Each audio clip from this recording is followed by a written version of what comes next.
have the right tool to get in there very well around this little boss to bore this. So I'm doing some weird stuff, trying to kick the compound out at an angle and get in there, but it's going to work. This is the little deal that the switch will ride in.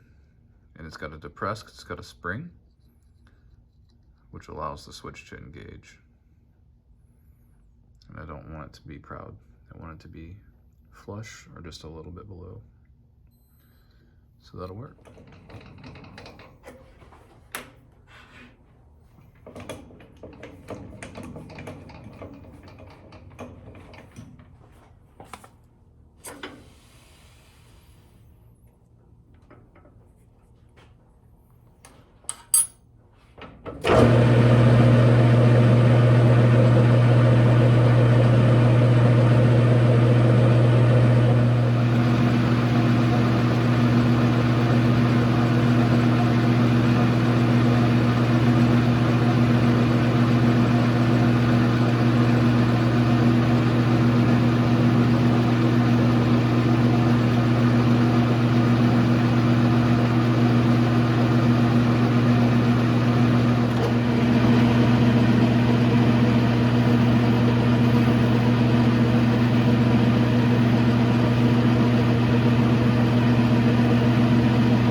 Onto the mill. So I have all of these already milled out. This is the last one, and I'll kind of show you that process. So let's go to the Bridgeport, the Evel Knievel Bridgeport, of course. So I've got a rotary table set up, just a little one, and then just load it up in there. Got some shop rag, help keep tearing stuff up. And this is really hard to do, filming and holding things with one hand. I'll fix that in a second. The idea is we have to plot our moves based on a little bit of basic math, considering the diameter of our end mill and the path that we're gonna go based off of the 0 of the center here in that hole. I drilled a 135 hole so that I have clearance for my 1/8 inch end mill to be able to walk around and do the cuts that we need to get the shape, because there's this little nub right here that is critical and is going to go into a groove, so we don't want to mill that off. So we're gonna mill around that. And so this is our path to achieve that. All right.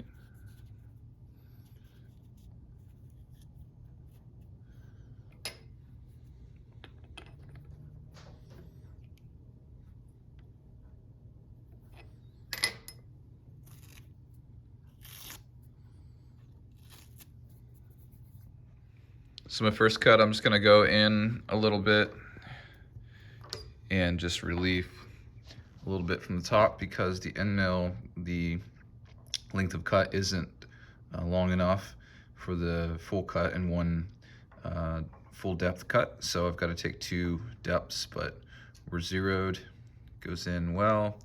We'll stop it right there, lock our quill. We're at 0 on the digital readout, and we'll make our first pass of cuts there based on what we've got here. So I'm gonna go over 37.5, up 62.5, 37.5, back to 0, come around that little nub, back over, up, and that'll take care of us.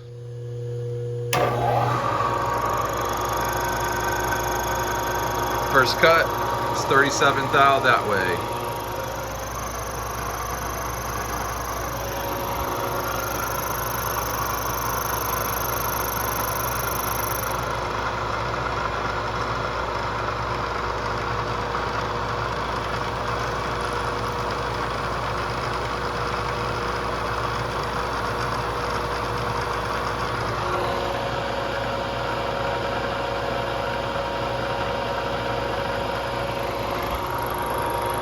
Now take our Y cut.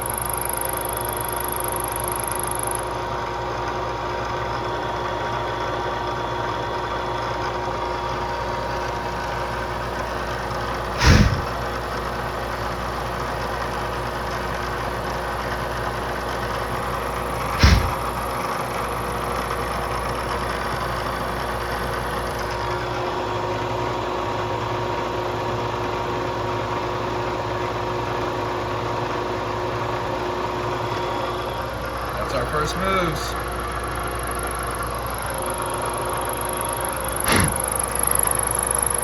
At final depth, and we're going to zeros.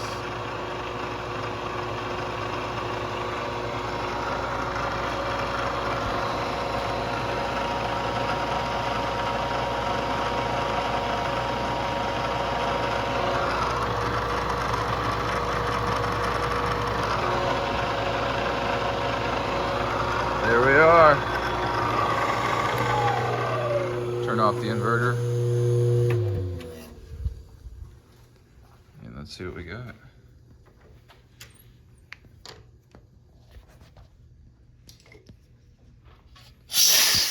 Actually, before I take it out, I'm gonna make a mark. So this is the indicator for, position. And I know that it's relative to that little boss down in there. If you can see that little groove mate deal, kind of like that little plastic key. See that? Which is what we've made. And that is going to be on the left side of this indicator, which means when the part is in this orientation, that if I just go straight in Y and make a little groove right here, that's gonna put that just as if this was upside down like that. So let's do that. Cool. Made a little groove right here.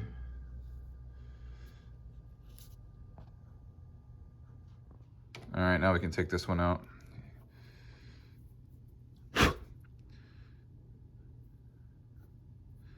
So got our little mark. And then we'll need to do some deburr work on this.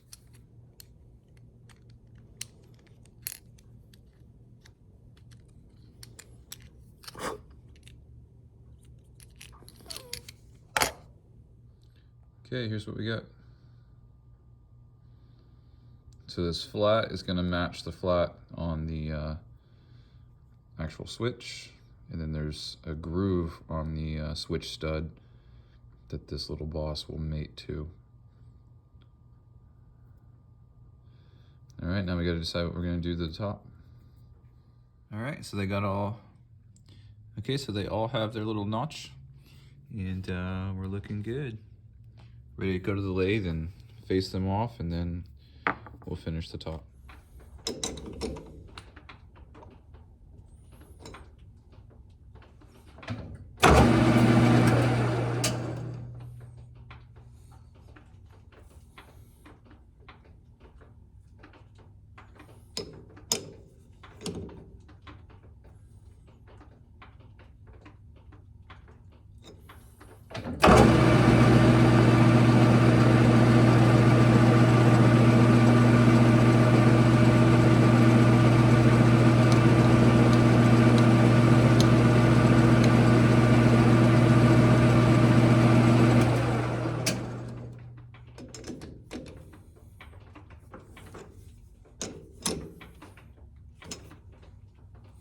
Don't need much because we're just gonna take off this little nipple here and then round off the edge. So that's what I do.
Well, the buffer got a hold of it and threw it on the ground, so I had to make another one. But the sweet thing is that this can be my test piece. So what I've got is got some parallels set up here, and I'm able to set the part in and get it oriented correctly, and then figure out what I want to do with the top, which I have a plan now. So got this mark all the way down. That'll be the major indicator for on, off, and whatever position.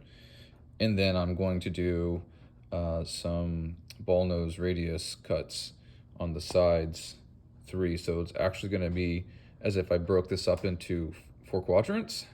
Stick with me.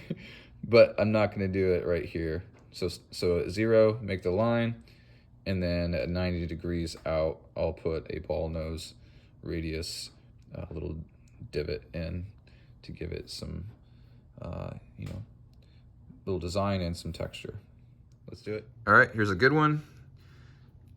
Ready to go, but first off, we gotta set this to 0. So crank around to 0. And that's gonna be our starting position. And then we will lock it in. And then we can load our part with this little mark as our 0 starting mark. Let's get our parallels up. And this doesn't have to be perfect, but I'm trying to hit that with that. And so I'll get that and then go from there. Okay, so I'm using that little mark that's behind the end mill to line the end mill up, because I know the end mill is going to be 0 according to this. And then we're gonna cut that line all the way from the top in a little bit deeper, but it's a good reference point for me to actually get the part located before I tighten it.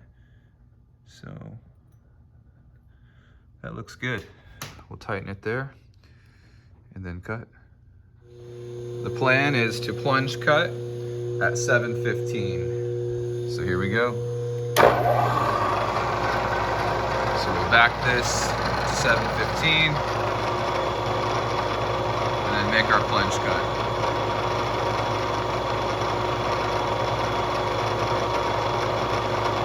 Close enough, 4/10. And here we go.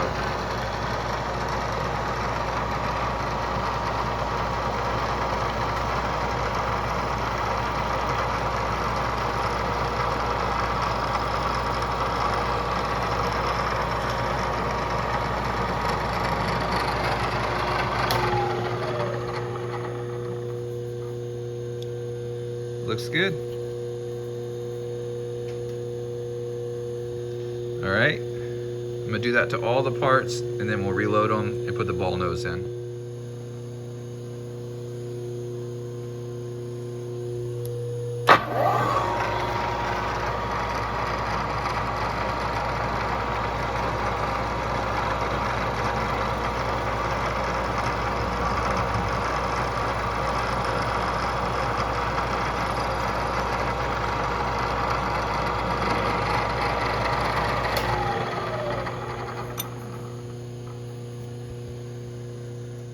All right, all of them have been cut, and now I've got this 1/4-inch ball nose end mill that we are going to use to put in some little divots around here.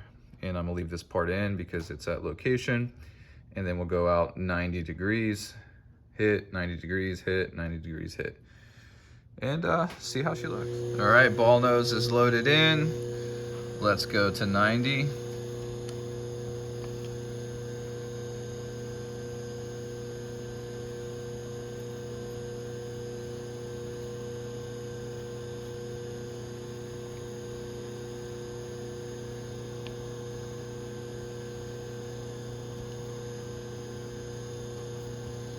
All right, locked in at 90. Let's turn her on and got our quill depth, just a test set, see what happens here.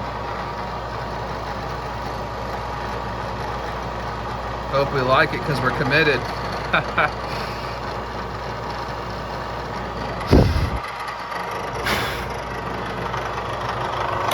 Let's take a look.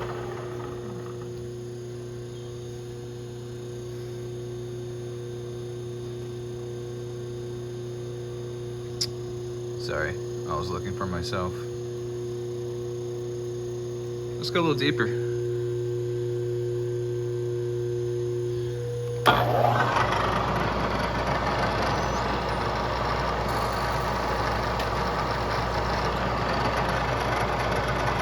I think I like it. Let's go to 180.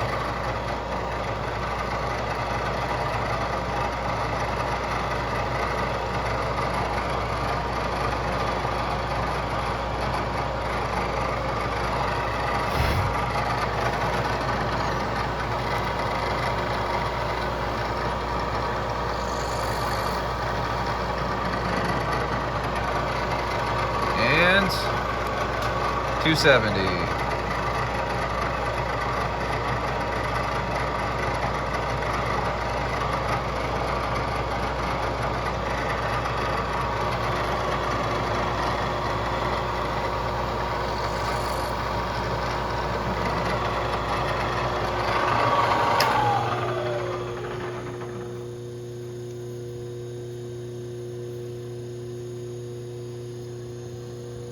I like it.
Okay, here they are. They look magnificent. It's a lot of work, but they all turned out really well. It's one thing to build one part, and it's another skill set or a test of your skill to be able to build multiples that are pretty close. As you can see, I had a little design change halfway through because I was gonna groove it and then do a different thing, and then I started to learn that the groove really didn't serve any purpose. So these two are gonna go in a different place, so they won't be like the other four. But anyhow, what really stunk was the one that broke on me because of the buffer accident was one of the grooved ones. So I had to remake it, but all right, fun project overall. All right, guys, till next time, we'll see ya.